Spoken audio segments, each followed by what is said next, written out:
world of money, there are scams. And then there are scams so big, so outrageous, that people cannot believe anyone pulled them off.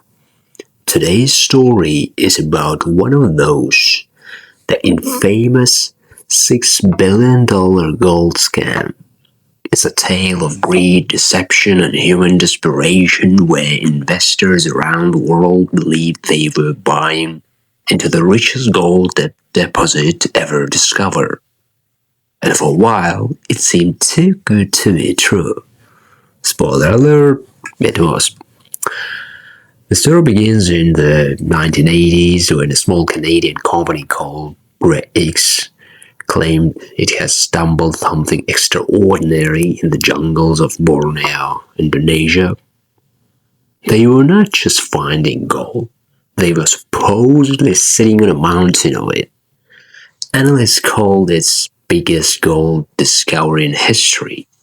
Investors rushed in, imagining rivers of wealth flowing from the jungle straight into their pockets.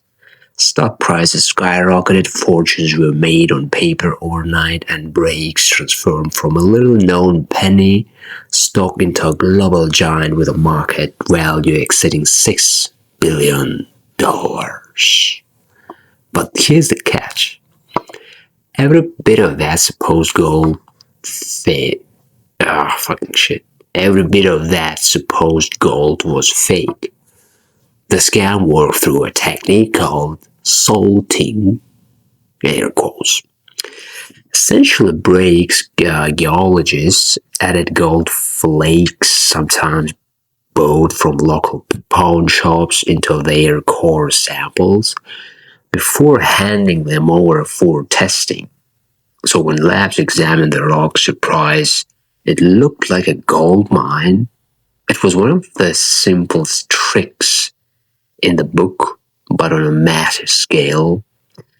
Nobody questioned because greed blinded everyone. Banks, investors, even governments wanted to believe this miracle deposit was real.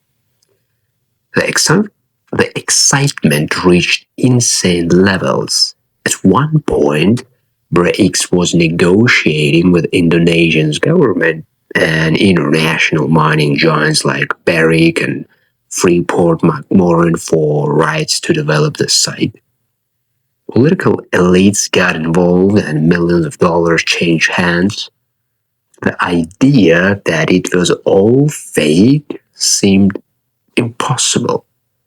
After all, how could so many experts, politicians, and financiers all be fooled at once?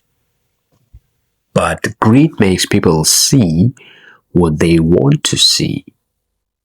The scam began to unravel when independent testing showed something strange. Different labs got wildly different results. Some found enormous amounts of gold, others found nothing. Questions were raised. Then came the most dramatic twist of all.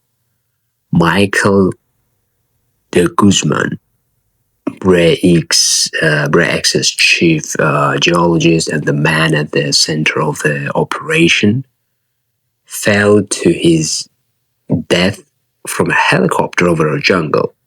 Officially, it was a suicide. Conspiracy theories claimed it was a murder, maybe to silence him.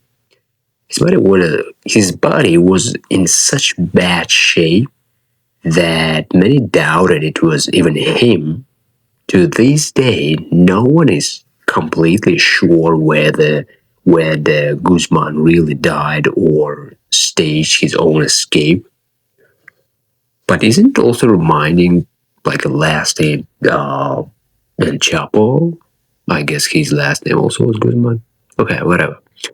With him gone, the truth surfaced fast. The gold was fake. The samples were salted. The so-called mother lode was nothing but worthless rock. Billions of dollars evaporated. almost overnight, leaving pension funds, small investors, and big banks devastated. It remains one of the largest mining scandals in history. Now, you might think this is a one-off story, a freak event, but gold scams are not rare. In fact, they keep happening, and sometimes on a scale that makes great X look like practice.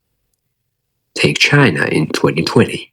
A massive financial scandal erupted when one of China's largest gold jewelry companies, Wuhan King Gold, was caught using fake gold bars as a collateral for loans. We're not talking about a few bars. We're talking about 83 tons of gold, or what's supposed to be gold. In reality, they were copper bars coated in gold. The loans secured on that fake collateral totaled over $2.5 billion. That's billions gone because banks accepted shiny bars at face value without checking what was underneath. The trick? Everyone assumes gold is safe. If it's heavy, shiny, and stamped with a seal, it must be real. But scammers exploit that trust. And it's not just in China. In Africa, reports surface almost every year of so-called gold experts shipping painted lead or brass to overseas buyers. In Uganda, there have been cases where entire shipment worth tens of millions turn out to be nothing more than plated junk metal. And here's the kicker. Even sophisticated systems like the London bullion market, where billions in gold change hands daily, have been hit. In 2012, major banks uncovered fake gold bars entering the system, complete with professional refinery marks. Scammers had mastered the art of making bars look official, complete with serial numbers and certificates. Some were tungsten field, tungsten weighs nearly same as gold, making it the perfect imposter. Imagine holding a gold bar in your hand worth $500,000 only to discover it's just expensive scrap. So why does gold attract so many scams?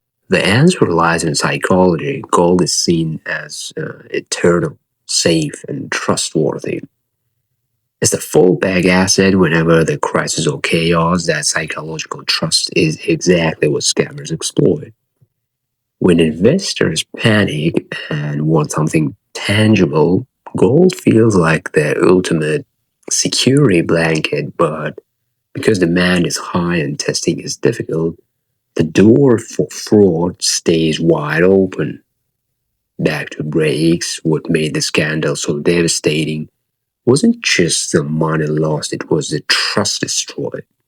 After the scams, regulators had to rethink how geological surveys were verified. Independent labs, cross checks, stricter oversight all became standard practice because of one company's deception. In a way, breaks reshaped the mining industry forever. But let's not kid ourselves. Even with stronger rules, scams adapt. In Ghana, there's a term for it, for 19 gold scams. People are tricked into wiring money for discount gold deals that never exist. In Dubai, police crack down regularly on dealers selling fake bullion to unsuspecting tourists. And in 2023, authorities uncovered yet another ring in Africa moving counterfeit gold worth hundreds of millions through international markets. It's a reminder that gold, while valuable, is also one of the easiest tools for fraudsters to weaponize. Think about it. If someone shows you a piece of paper claiming ownership of a stock, you can verify it instantly in a database. But a gold bar, unless you melt it down or run complex tests, you can't be sure what's inside. That gap between perception and reality is the scammer's paradise.